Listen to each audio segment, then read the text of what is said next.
ಸಿಕ್ಕಿತು ಒಂದು ಬಳೆಗೊನೆ, ಅದನ್ನು ನೋಡಿ ಕೋತಿಗೆ ತಿರುಗಿತು ತಲೆ.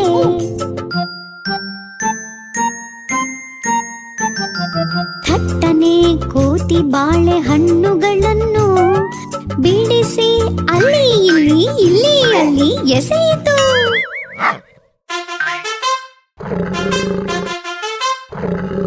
ದೊಡ್ಡ ಹಣ್ಣು ಬಾಯಿಗೊಂದು ತುರುಕಿತು, ಬಾಯಿ ಬಿಟ್ಟು ಹಣ್ಣು ಅಗೆಯಿತು.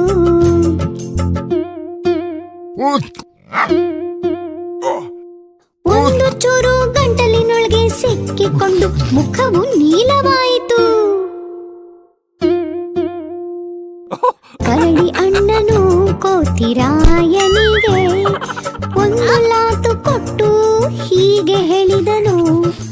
ಆಹಾರವನ್ನು ತುರುಕಬಾರ್ದು, ಚಿಕ್ಕ ಚೂರು ತಗೋಬೇಕು, ಬಾಯಿ ಮುಚ್ಚಿ ಅಗೀಬೇಕು.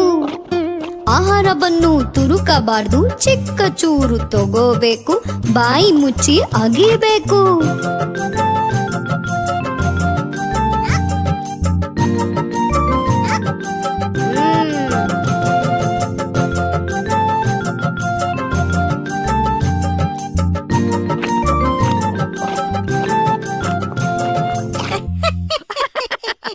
ನಾನು ಕೋತಿ ತಿಮ್ಮನಾಗಲ್ಲ, ನಾನು ಚಿಕ್ಕ ಚೂರು ತಗೋತೀನಿ, ಮತ್ತೆ ಬಾಯಿ ಮುಚ್ಚಿ ಅಗಿತೀನಿ, ಮತ್ತೆ ಆಹಾರ ಕೆಳಗೆ ಬೀಳದಂತೆ ಪ್ರಯತ್ನ ಪಡ್ತೀನಿ.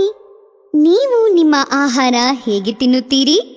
ಕಮೆಂಟ್ಸ್ನಲ್ಲಿ ಬರೆದು ನಮಗೆ ತಿಳಿಸಿ.